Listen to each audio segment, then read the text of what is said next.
शरीर छोड़ने के बाद भी उसकी आवाज कहीं नहीं गई। तो ये सिमरन में बहुत उत्तम बात होती है, और ऐसा उत्तम करके हम भगवान को कोई रुकावट इसमें नहीं आ सकती। कोने में बैठ के भी याद करोगे तो भगवान तुम्हारे पास है। जब गर्भ स्थान में हमारे को याद है तो बाहर निकलने की क्या बात है? फिर तो बाहर निकल के हमको याद ही करना है। ये तो हमारा गर्भ में वायदा है, भगवान जाऊंगा तुमको याद करूंगा। तो ये इसमें कोई कभी न कहना हमको ये बंधन रुकावट है, बच्चे रुकावट है, माता पिता रुकावट है, पति रुकावट है, कुछ नहीं। मीरा भाई को देखो, पति था, सब कुछ था, इतनी बड़ी रानी थी, तो वो भगवान श्री कृष्ण को याद करती थी, तो उसको क्या रुकावट आई? लोगों ने बहुत परीक्षा ली मगर उसको कुछ नहीं लगा। इसी तरह भक्त प्रहलाद, ध्रुव भगत, देखो सबको भगवान की याद थी और सब भगवान के साथ रहकर कैसा जीवन अच्छा बिता के गए। ये जगत की जड़ चीजें क्या हमारे भीतर से भगवान का नाम हटा सकेंगी? कभी भी नहीं। सदा ही ये नाम हमारे पास रहेगा। कोई ताकत नहीं है जो हमारे भगवान के नाम को हमारे से हटा सके। सिर्फ अंदर याद करो और कुछ भी नहीं है। और भी वस्तुएं याद करते हो ना, बत्ती का बिल याद करते हो, LIC याद करते हो, टेलीफोन को याद करते हो, सब जगह याद करते हो, तो इसको भी याद करो। इसमें क्या है? सभी वस्तुएं तो ध्यान में है।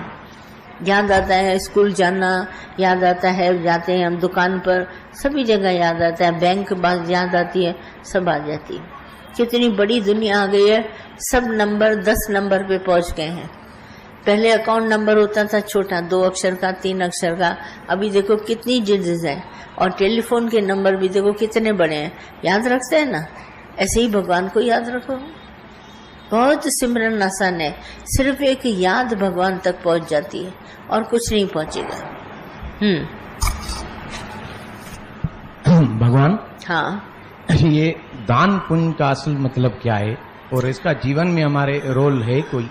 हाँ, दान पुण्य का मतलब और कुछ नहीं है, बहुत सिंपल सा है।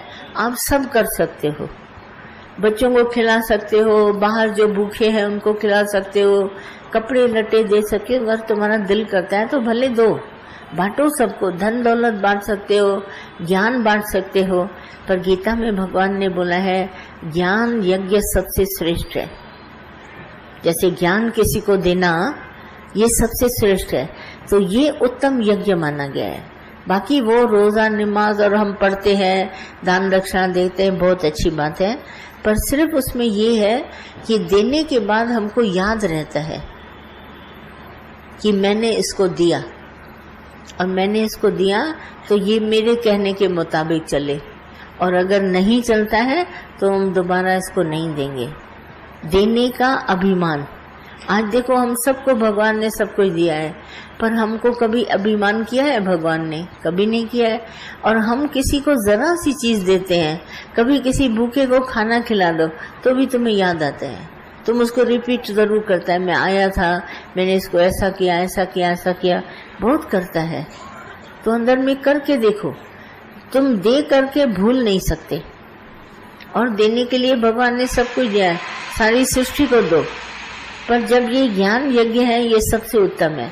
दादा इसके लिए बहुत अच्छा दृष्टांत बताते थे। कहते थे एक लड़का जेल में बंद हो गया किसी गलती के कारण, तो उसका एक दोस्त बाहर था जेल से, तो रोज वो जाता था अपने दोस्त को चीजें दे आता था, कभी नाश्ता खाने को, कभी ट्रांजिस्टर, कभी पैसे, कभी कुछ उसको जेल में जाके देता था। एक इसका दोस्त ऐसा आया कि उसने उसको केस करके छुड़ा दिया, क्योंकि गलत जगह पर फंस गया था, आजाद कर दिया। तो दादा ने कहा जिसने आजाद किया वो ज्यादा अच्छा ना, बनिस्बत जो उसको जेल में जाके सब वस्तुएं देता था। तो ठीक उसी तरह से गुरु हमारे पास आया, उसने हमको ज्ञान देकर आजाद कर दिया। बाकी तो हम जगत में बैठे थे तो अपने ही अभिमान में बंधे हुए थे, हमारे ही अहंकार हमको बांध रहा था, है ना। तो इस अभिमान से छोड़ने के लिए बोला ये सब करेगा, तीर्थ जप तप दान करेगा और मन में धरेगा गुमान, तो बोला नानक निष्फल जाते हैं। ये निष्फल है। जैसे तीर्थ स्थान पे जाकर के एक हाथी को नहलाओ, नहाने के बाद वो अपनी सूंड से अपने ऊपर गंदगी, कूड़ा, बालू फेंक दे, मिट्टी फेंक दे, तो बोला उसका जो नहाना है वो किस काम का हो गया। इसीलिए हर बात में अहंकार है। आप करो भले, मगर उसका नतीजा जो है अभिमान का मिलेगा। अच्छे में अच्छा कर्म करो, तुम्हारी नजर में है। हो सकता है जैसे हम लोग गलती में कभी रास्ते पर किसी को देते हैं दान दक्षिणा, वो जाके पिक्चर देखता है, शराब पीता है, सिगरेट पीता है, तो इसमें हमारा पैसा उसको दिया हुआ और उसने जाके उससे वो जिंदगी बनाई। तो उसके जो घर वाले हैं वो कहते हैं कौन ऐसा सा सेठ, उसको पैसा क्यों दिया, नहीं था पैसा तो वो जल्दी घर आता, आज उसको पैसा मिल गया तो बाहर पिक्चर पे बैठ गया। तो सारे पाप और पुण्य साथ में होते हैं। पुण्य कभी अकेला नहीं होता, इसके साथ पाप भी होता है। दादा हमेशा कहते थे कभी नहीं सोचना कि तुम एक अच्छा कर्म करता है वो सिर्फ अच्छा पुण्य तुमको है, बोला उसके साथ पाप जरूर होगा, क्योंकि पाप है अहम, मेरा, कि मैंने दिया उसको। और फिर पाप ये भी है कि तुमने सबको भोजन खिलाया मगर किसी ने 2 बार मांगा तो उसको डांट दिया, तो पाप और पुण्य तुम्हारा साथ में होगा। पुण्य कभी अकेला नहीं होता, पाप कभी अकेला नहीं होता, क्योंकि जगत में हमेशा 2 बातें हैं, हम और तुम, आगे और पीछे, अपना पराया, इसमें एक बात होती नहीं। और जो परमात्मा अध्यात्म की तरफ आओ वहां केवल एक बात होती है। वहां तुम्हारे को सब बातों में 2 बातें होंगी। पाप होगा तो पुण्य होगा, अच्छा होगा तो बुरा होगा। जो भी दुनिया में काम करता है अच्छे के लिए बुरे के लिए।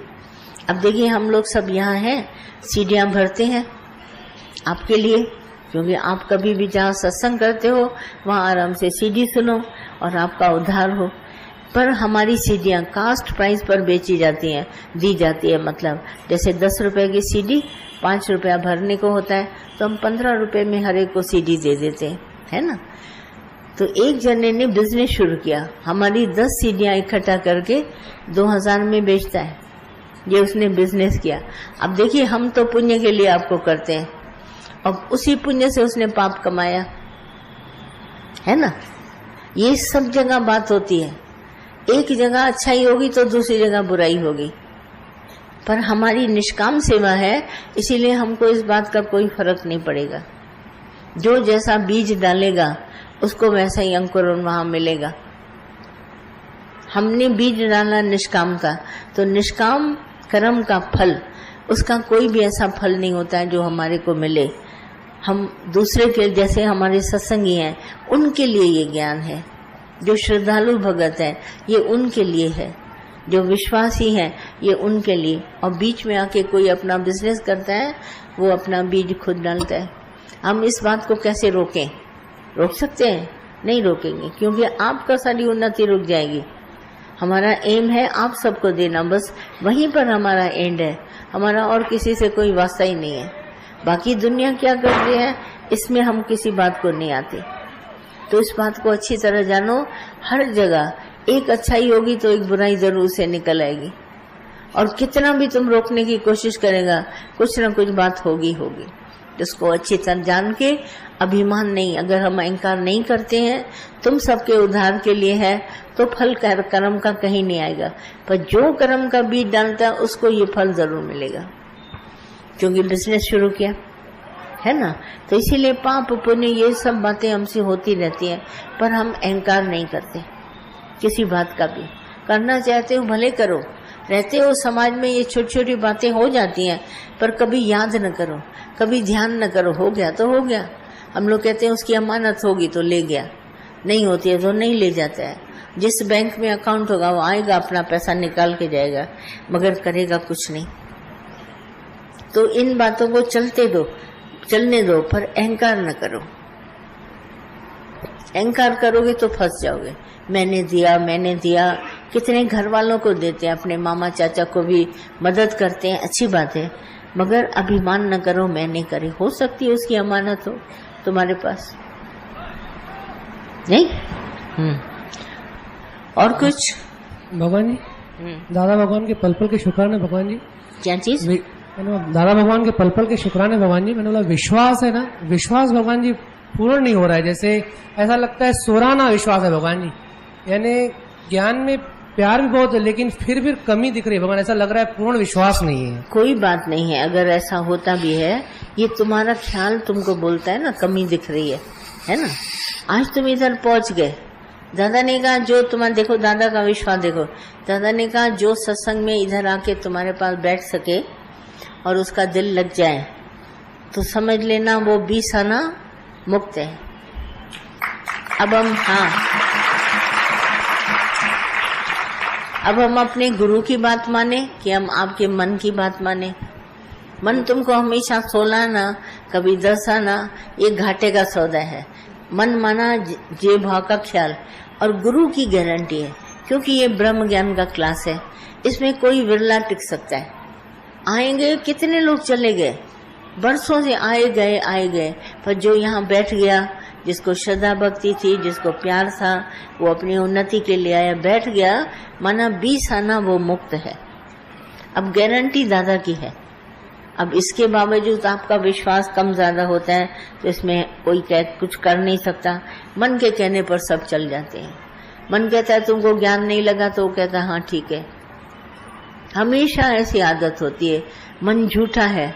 इसके ऊपर एक दृष्टांत नहीं आप सबने सुना होगा, एक आदमी अपनी दाढ़ी कटाने के लिए सैलून पर गया, तो सैलून वाला जो काट रहा था दाढ़ी, वो इसको जानता था ये मूर्ख प्राणी है, इसको मैं छेड़ता हूँ।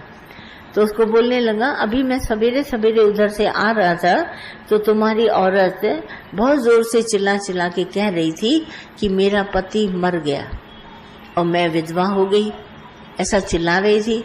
तो उसने कहा अच्छा ऐसा चिल्ला रही थी, वो भी रोने लगा और उसकी दाढ़ी काट रहा था, बहुत जोर से रोए। तो पास वाला बैठा था वो भी अपने बाल कटा रहा था, बोला था तुम मूर्ख है ना, क्यों रोता है, अरे तुम जिंदा है तो तुम्हारी औरत कैसे विधवा होगी। जी हाँ बात तो तुम भी सच कह रहे हो। फिर आंसू पोंछ के फिर दाढ़ी बनवाने लगा। फिर वो नाई जो था उसको बार बार बोले नहीं नहीं ये झूठ कह रहा है, मैं सच कह रहा हूँ, मैं अभी अभी उधर से आया। वो बाल खोल के जोर जोर से चिल्ला रही थी कि नाथ में विधवा हो गई तो मर गया। उसने कहा हाँ ऐसा कर रही थी, फिर रोने लगा। तो ये झूठ है, आपके होते हुए आपकी स्त्री कभी विधवा नहीं होगी, ये सच है। तो इस तरह के ये सच होने के कारण मन जो है वो तुमको झूठ बोलता है। अब गुरु ने गारंटी दिया तुम 20 आना मुक्त है, अब बीच में मन आता है तुम 16 आना है तो 4 आना वो चोरी करके जाता है। तो इस तरह से मन की बात सुनो नहीं, वो हमेशा झूठ बोलता है, हर बात के लिए उसके पास झूठ है। और सच है केवल एक ही, अगर गुरु गारंटी देता है हम मुक्त हैं तो मुक्त हैं। कहते हैं